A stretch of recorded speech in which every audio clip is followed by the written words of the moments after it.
The coronation of King Charles III was meant to be a moment of national unity, but behind the golden facade it unleashed a silent war.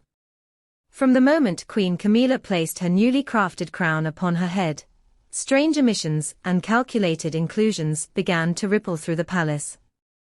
In Westminster Abbey, when the Princess of Wales, Kate Middleton, walked in beside Prince William, she expected to see her parents, Michael and Carol Middleton, seated in the front row, as she had personally ensured their invitations.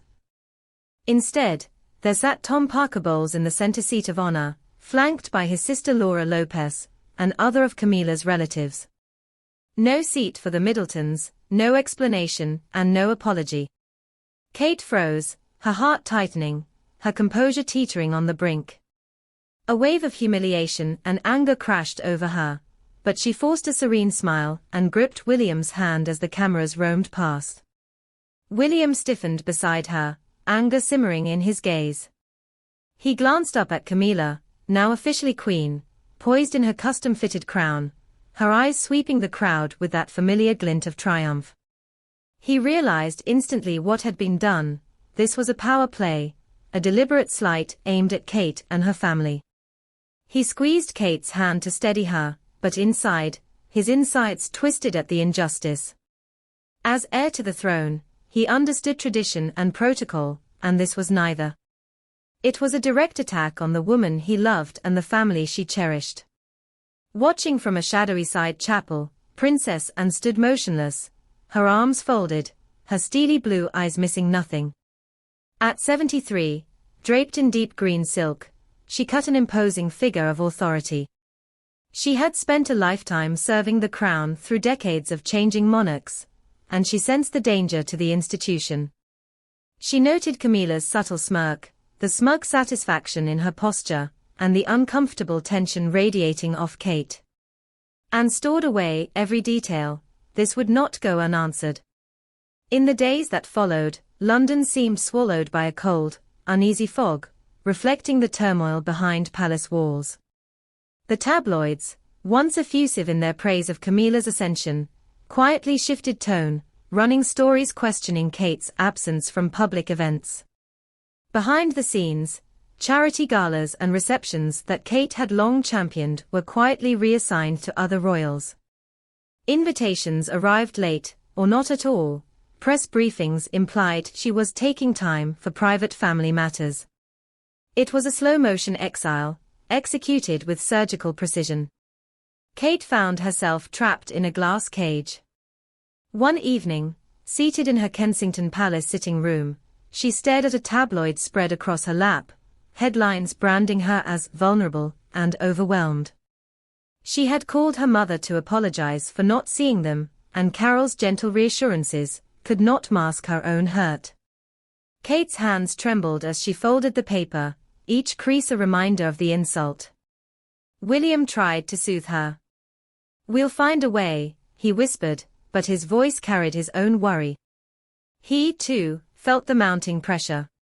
He understood Camilla's cunning, recognized the threat to his wife's role, and resented his father's blindness to it. He squeezed Kate's hand, a silent vow. He would protect her, even if it meant confronting his own father. At Clarence's house, Anne quietly assembled her dossier, a meticulous collection of emails, internal memos, and first-hand testimonies. One memo revealed Camilla's last-minute guest list alteration for the coronation. Another detailed discreet meetings Camilla had held with royal correspondents, planting the seeds of favorable stories and negative rumors about Kate. A confidential aide's note confirmed that Camilla personally lobbied for her grandson, Freddie, to serve as honorary page at Christmas, a role traditionally reserved for royal heirs. As the dossier grew, so did Anne's resolve. She dialed her old friend Margaret, a former palace press officer. "I need every scrap of correspondence about Camilla from the past 3 months," she said, her voice cold. "Especially anything to do with her family's court appointments." Margaret's quiet affirmation set wheels in motion across the palace press operation, gathering proof that would not merely rely on rumor. On a bracing winter morning, William strode through the marble corridors of Buckingham Palace, his polished shoes echoing with purpose.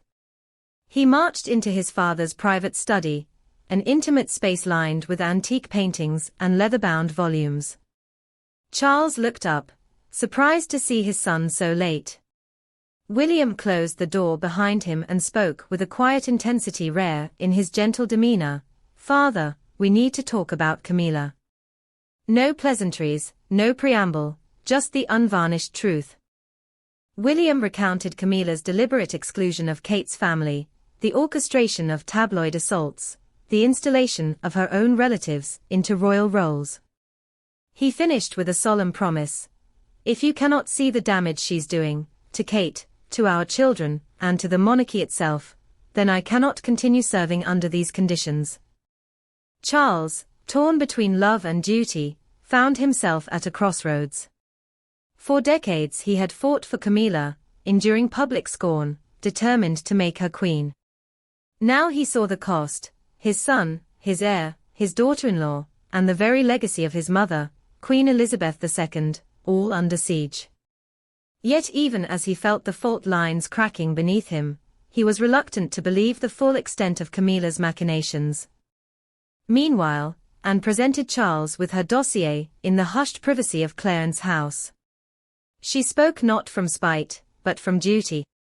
One dossier page after another detailed Camilla's manipulations, emails instructing journalists to undermine Kate's reputation, internal memos about seating rearrangements, witness statements revealing behind-the-scenes power grabs. Each new piece clinched the case. Charles sat stunned, pages fluttering in his trembling hands. He realized that, despite his love, he had been blind to the slow erosion of royal tradition and family harmony. Anne's final words cut through the silence: "The monarchy belongs to the nation, not to personal ambition. If we allow this to continue, we will lose everything." In the 48 hours that followed, palace life shifted beneath the royal radar.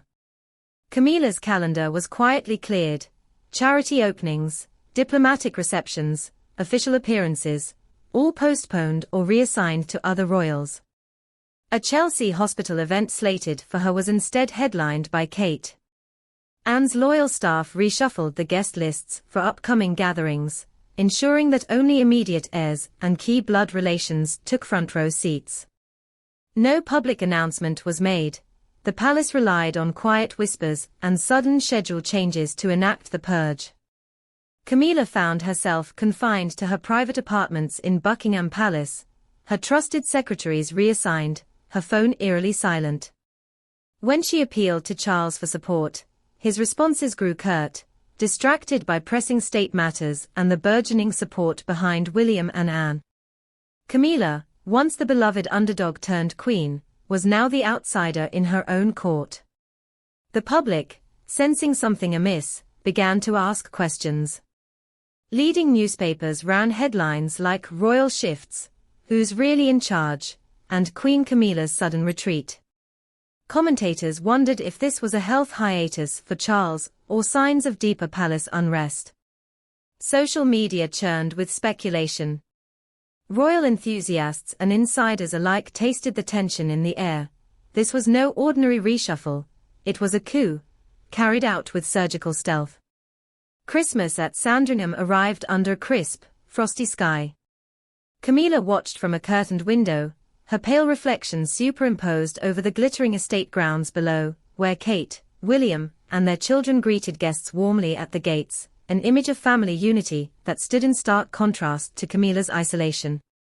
The honorary page, who ought to have been her grandson Freddie, was instead a young third cousin from the Windsors, while Camilla's own relatives lurked on the margins, unacknowledged.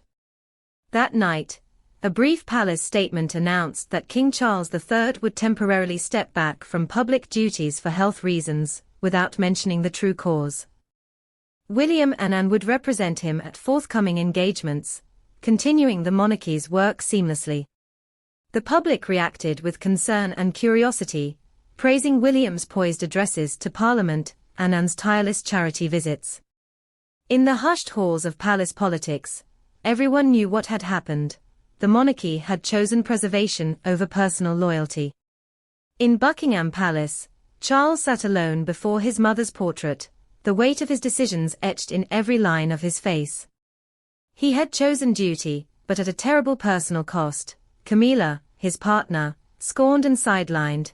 Kate, his daughter-in-law, hurt but resilient. William, his son, determined to protect the institution. Anne, his sister, ever the dutiful guardian, had steered the ship through the storm. The silent war had ended, at least for now. The front pages no longer gleamed with Camilla's rise, but with William's confident speeches and Anne's relentless charity. Yet behind the polished veneer, the battle lines remained drawn. Camilla retreated into her rooms, plotting her return. Kate healed, her resolve steeled. William and Anne stood united, guardians of tradition, and Charles, perched between love and duty, knew the harsh truth. Crowns are won and lost not just in grand ceremonies, but in quiet power plays and the silent decisions made in shadowed corridors.